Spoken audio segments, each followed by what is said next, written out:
Chai with Manjula, a show about giving, featuring non-profit organizations, social activists, social entrepreneurs, and philanthropists who are giving back and making a difference. Chai with Manjula is a show that is a must-see. Welcome to Chai with Manjula. This is the second segment of our show from TiEcon 2011, the world's largest conference for entrepreneurs, where we'll talk to a group of Indo-American entrepreneurs about how they are giving back. Last time we met Kumar Malavali, Vinod Khosla, Salman Khan, Vish Mishra, and also Shankar Mahadevan, a Bollywood celebrity. You may catch that show on YouTube or our website. Today we'll first meet Sridhar Iyengar. With me I have Sridhar Iyengar, former president of TiE, who is engaged in a lot of interesting initiatives. Sridhar, welcome to Chai with Manjula. Tell us a little bit about yourself and the initiatives that you support.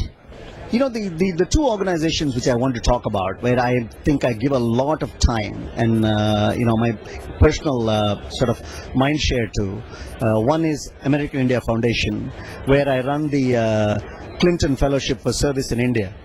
Under this program, we identify between 25 and 30 people every year, young people from the US, 25 or 30 out of close to 300, 400 people who apply.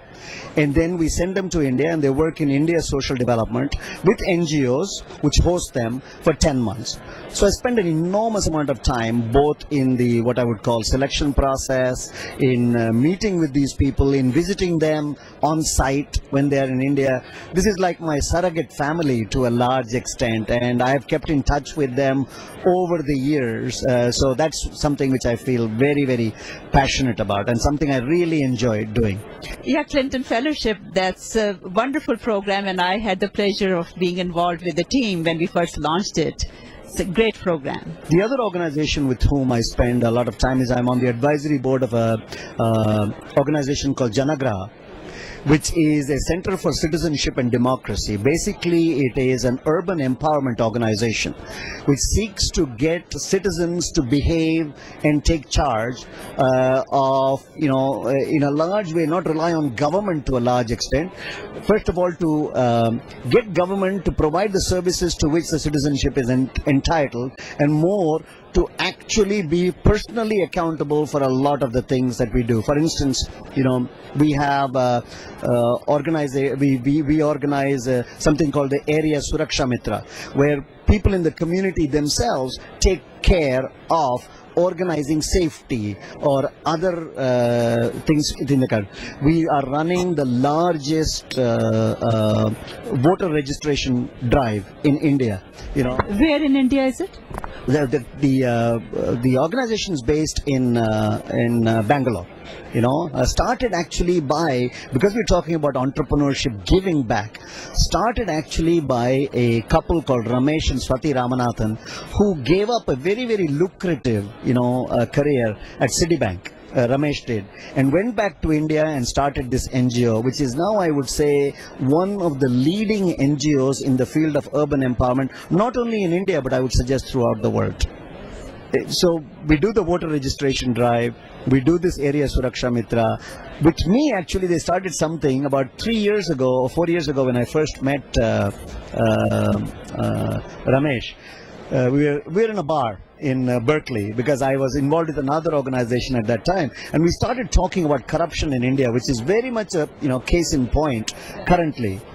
And I suggested to Ramesh at that time is that we should start a website to do a price discovery for bribes.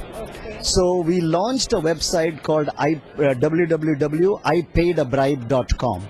And we launched it publicly in August of this year, and it is getting phenomenal reception. So anybody can write in, give us, what was the bribe paid for. And actually we're also getting people writing in to say how they avoided paying a bribe, because that is the important aspect of it. And so, that with all the things going on in India about corruption, governance, this is another contribution in some way, to that overall debate. And hopefully things will change for the better. Right, that sounds wonderful, the initiative, especially about the bribes and corruption, because it's hot right now in India.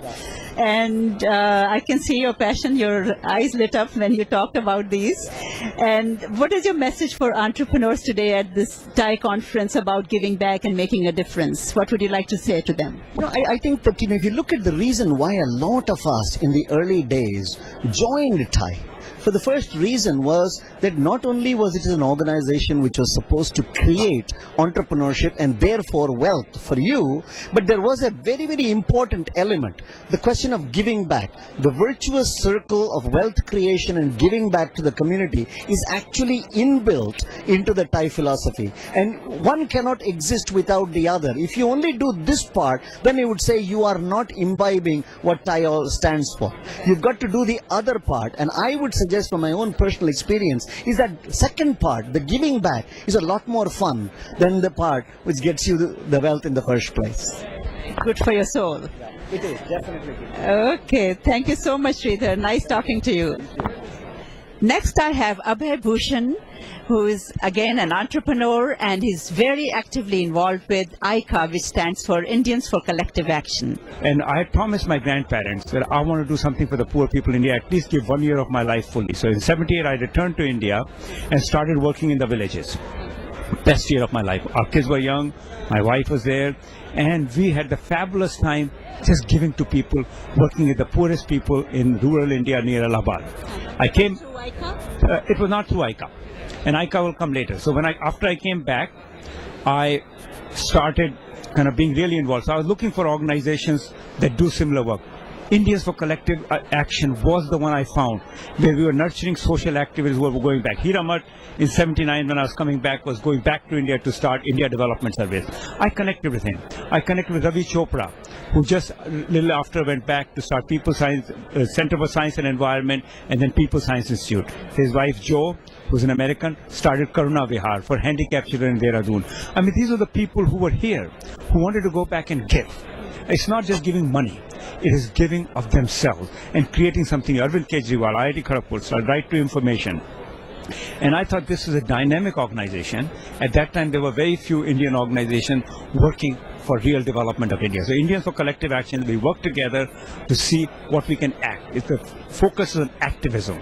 Like now, anti-corruption movement. Some of the people that we have honored in the past, that we have worked with us, Sandeep Pandey, Kiran Bedi, Arvind Kejriwal, Ravi Chopra, they're all involved in this anti-corruption struggle. My cousin Prashant Bhushan and my uncle Shanti Bhushan are now drafting the local. So we have a kind of both a family history and a history of our activists. That's what ICA is about. We're nurturing social entrepreneurs for the future. And right now, a lot of young people who in their 20s and 30s are joining, and they have great ideas like Planet Read, same language subtitling, that's improve the literacy rates by 100%. And these are simple ideas with technology, even like mobility, connecting people. Now in India, people have cell phones, so they're using the mobile to get the masses, making more empowerment. So how do you do it? What is the main activity of ICA? The primary thing is the human ideas and human values. And that's what we nurture. We synergize with the people, and $1, if you give to ICA, goes 10 times more than any other organization. Our overheads are less than 1%. Less than 1% is our overheads of running the organization. Everybody's voluntary. But more importantly, we do seed funding. Like you can see Ram Shriram, he invested 100,000 in Google. What does it get? Investment bankers gave billions, but they got less things. So we are doing it at the seed stage. And we were involved with starting a foundation for excellence, which nurtured it for 2-3 years. We started involving Asha for education, nurtured it for 5-6 years, and then it went up to become a separate non-profit.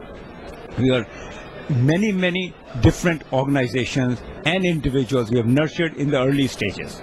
So right now we are doing palliative care for the senior, like a hospice in India which doesn't exist. 60% of them have been reached in Kerala, but no other state. 2%, 1% in UP. So we are trying to get the idea that people who are terminally ill and think we are working for the environment, for water resources, because clean air and clean water are a birthright, and we are robbing the people of that birthright. We are choking our rivers. We are destroying the environment in India. The middle class economy does not mean anything if you can't breathe good air. If half the people in Delhi have asthma or some respiratory disease, what good is life if you can't breathe? What good is life if you can't drink water? And so the idea is, what is society about? So ICA is primarily about ideas, about entrepreneurship, about nurturing people. Money comes as a way to support because it helps organize society. Our focus is not on money. But yes, we do need support to support the project, and we have the National Youth Project to empower the youth in India. But we also work to empower children here, like Gandhi Camp, which is now part of ICC. Before it was ICC or ICSC, I cut to Gandhi Camp under its things because we thought it was important to empower the kids. And therefore, it's really, really vital. The funds be targeted and used, but funds are secondary. The ideas and the values are primary. Well, it's a great organization, and once again, I congratulate you and wish you all the best. Thank you, Abhay, for coming. We have Naren Bakshi here with us, another well-known entrepreneur who is going to tell us about several initiatives, wonderful initiatives that he supports. He's very actively involved with the community. So let's talk to Naren. Naren, welcome. So Manjula, I came here in 1966, 45 years ago. So over the periods, I've supported many different initiatives, but one that I have been deeply involved for almost since 1980s was to try to figure out how do we create our own community centers.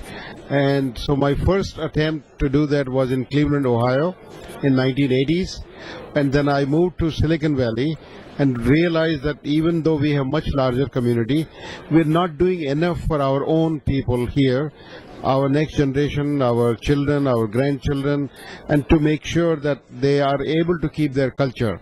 As well as in our own community, we have at least 5% of our people that are underserved, and we want to make sure that they are taken care of. So that is the reason for me to also make sure we do something about our own community. So when we think of our community here, clearly our hearts are still in India, which we should support. All the activities like Akshay Patra, all the activities like FFE, they are all very, very positive things.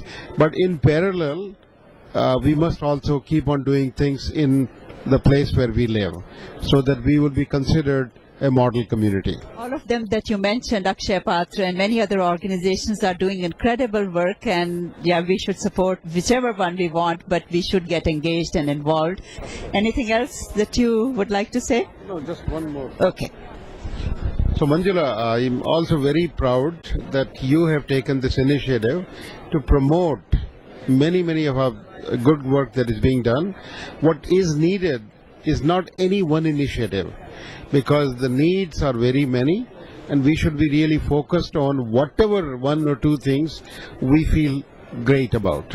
So the idea, for example, this summer there will be a Sevathon, and there are about 50 different organizations within Bay Area who are doing great work, right? So we should find a way to make sure all the people that are doing good work get to know about each other as well.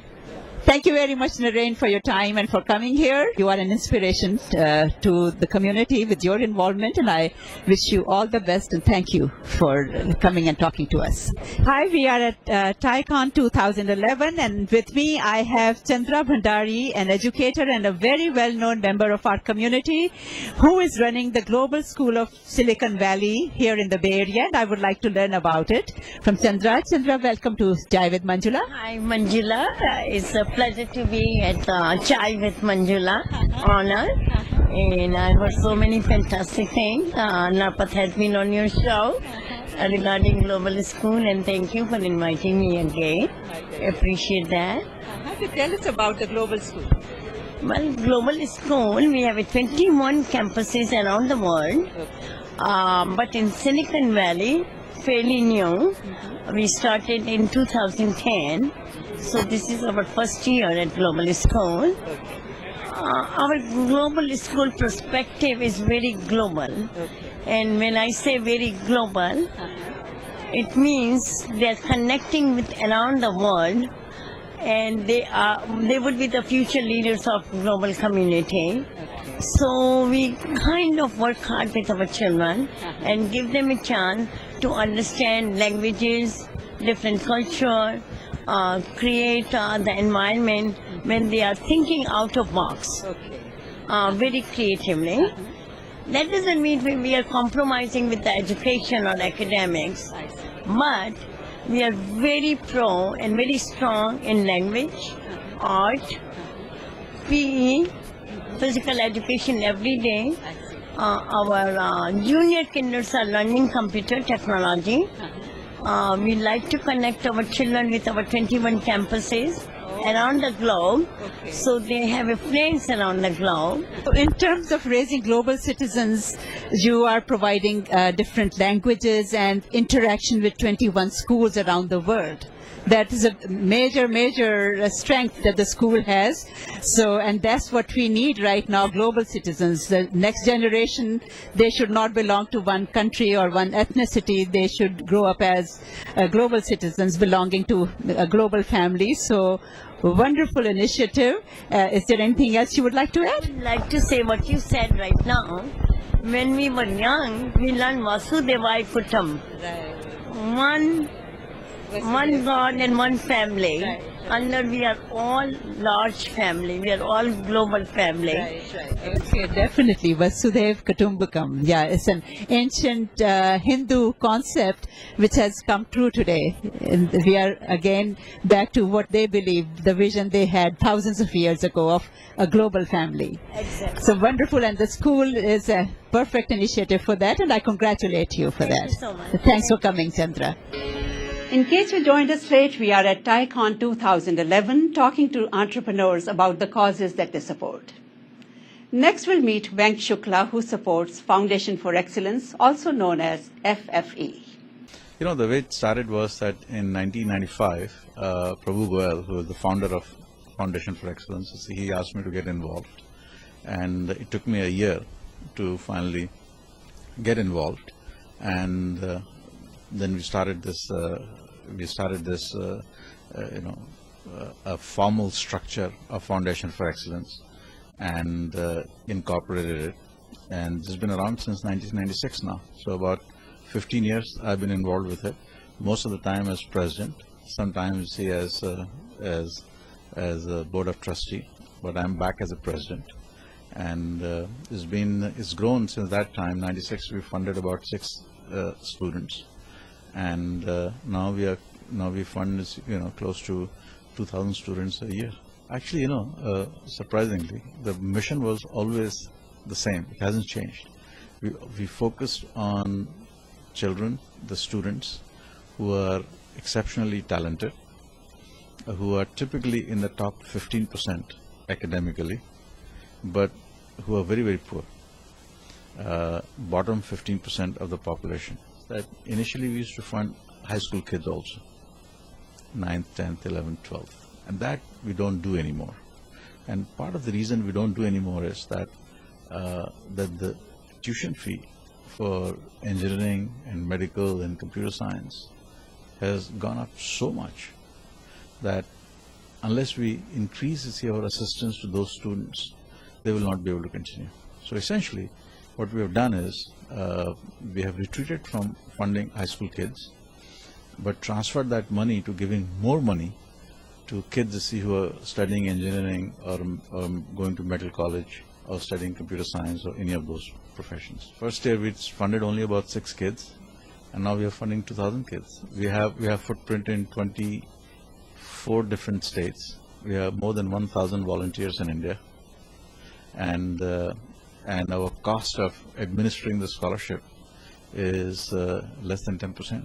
Yeah, and I think there are a number of ways to help. I think we're always looking for people who can help us with marketing, social media marketing, who can help us with event management, who can help us with spreading the word, with setting up chapters in other parts of the country. So all those volunteer opportunities are available. Yes, I mean, you can always, we have this program called Adopt a Scholar, where a family can adopt one scholar or more scholars, and they can choose based on which region they are from in India, which college, gender, which kind of study, and they can adopt one scholar, and 100% of the money that you pay goes to the student. and you can stay in touch with the student on your own and have the satisfaction, you see, of watching the growth of that student and stuff. So that's, be a donor, be a volunteer, and or if you just help us with governance issues. We have accounting issues, we have all those kind of things. Someone is who can write well. There are lots of foundations who give monies, but it requires a very dedicated focus to write grants, requests. We need someone who can do that. Yes, actually our biggest growth is coming from India now. India last year we raised 25 lakh rupees. This year we raised 80 lakh rupees. So what is happening is that the students that we have funded, who have graduated, they have started paying back. So this year we raised something like about 25 lakhs just from our students who have graduated, who have been working. It's very satisfying. It's very satisfying to get involved with this thing. It's a very positive thing to do, and that's what energizes everyone, all the volunteers in the organization. Thank you so much. Thank you. We are at TiEcon 2011 and we have Prakash Agrawal with us to tell us about the social initiatives that he supports. Number of the things I'm working on. One is being part of TiE, which really gives me a good platform to meet people and network. Then there's a Sankrai Foundation here in the US, and they have been doing hospitals all over India. Recently they are doing one in Punjab, and their next project is going to be in UP. My focus is UP, so I'm helping them getting a land in Kanpur, UP, as well as funding. So that's the one big project. The other project I'm working on is we have not really named it yet. It's going to be a very big project. It's close to be about $100 million, where we're going to be getting about $70 million from OPIC, that's Overseas Private Investment Corporations. It's a U.S. government funding, where we're going to be enabling about 1.3 million students with their computer tablets, with contents and all of that. I'm going next month, with a few people along with OPIC to study more. So hopefully, we can launch that thing, sometimes mid next year. Along with those 2-3 things, about 3 years back, I had gone to Tamil Nadu with about 30 NRIs from US, go from village to village, and the trip, actually we called it Rural India Learning Journey, where we went from village to village to really understand what's being done, what more can be done, and stuff like that, so that people could take it to their own cities and states and replicate that. So it takes about a year and a half to plan the whole thing. So I'm working on a similar trip where I'm going to take 30-40 people to Uttar Pradesh, where they can go and meet NGOs in rural areas, what's being done, what more could be done, and really get involved. So this is a slew of very amazing initiatives that you're working on. Tell us, if somebody wanted to get involved in, like, say, the tablet initiative or the rural initiative in UP, the journey, how does one find out more information about them? Right now, there's not that much information out there, just email me, prakash@icova.com. I would love to tell more, but over time, people would be hearing a lot more about it. I'm sure, people like you will be spreading the word around, and they will definitely hear more about it. Great. Do you have a message for the young entrepreneurs here at TiE or otherwise that might be listening to this? Sure. Pay your dues. Look for your passions, interests. Figure out what your core is, and follow that. Many times, people just want to do something, they just don't know how, or what it is they want to pursue. So very important to do that soul searching, that what you are really made of, because not everything is for everyone. It's very important to figure that out, what you're really made of, and follow that. Thank you so much, Prakash, and we wish you good luck. Thank you. Now we have Satyacauldre, a biotech entrepreneur who has chosen to spread happiness and spirituality through her own organization called Path to Anandam. Path to Anandam, as you can tell from the name, path, that takes you to Anandam. Anandam means bliss within. So happiness which we all have, but we do not realize it because we are living in such a worldly place that there is so much tension in life, so many worries, and we have kind of lost the happiness within. So Path to Anandam teaches how to be happy and enjoy your life to the fullest and reach to your unlimited potential. Well, I teach one-to-one basis, quite a few people. At the same time, I go to a lot of conferences, International Yoga Conference, Gita Conference, spiritual conference, because our organization is a spiritual organization which is based on the secular teachings. So I go and join a lot of conferences and give the talks and have workshops. And sometimes the workshop could be from 1 day to 1 week, depending on the agenda. And basically it is how to be happy and find that fountain within you, that the fountain of happiness within lies within us, and how to bring that happiness, not just that you be happy, but spread that happiness around you, whether you are in a family or in a community or in an organization you work or in a friend circle. Wherever you are, you just spread that anandam, that happiness which is flowing within you.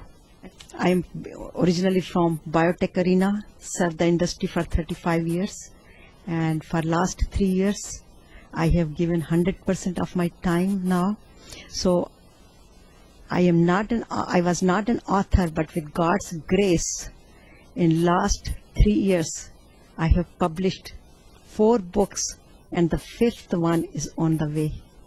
When we sell these books or when we get the donations, all this donation goes to the charity work, and our first charity project is that we are buying the ambulances and also the clinic on the wheels and placing them at the place where is no medical services or mean available. Thank you very much for your time. I wish you a lot of luck and happiness. Well, this was just a glimpse of how Indo-American entrepreneurs are making a difference in their own unique ways. Most of them are first-generation immigrants who came to the U.S. during the last 40 to 50 years. They struggled, survived, and succeeded, and now they are giving back and making this world a better place. To watch this show again, go to chaiwithmanjula.org or YouTube, where you'll also catch the first segment of the show with other leading entrepreneurs and philanthropists. Thank you all for joining us. I'll be back with another inspiring story about giving and people making a difference. For Chai with Manjula, I'm Manjula Gupta. See you next time. Hi, this is Shankar Mahadevan. You're watching me on a show called Chai with Manjula, a show about giving.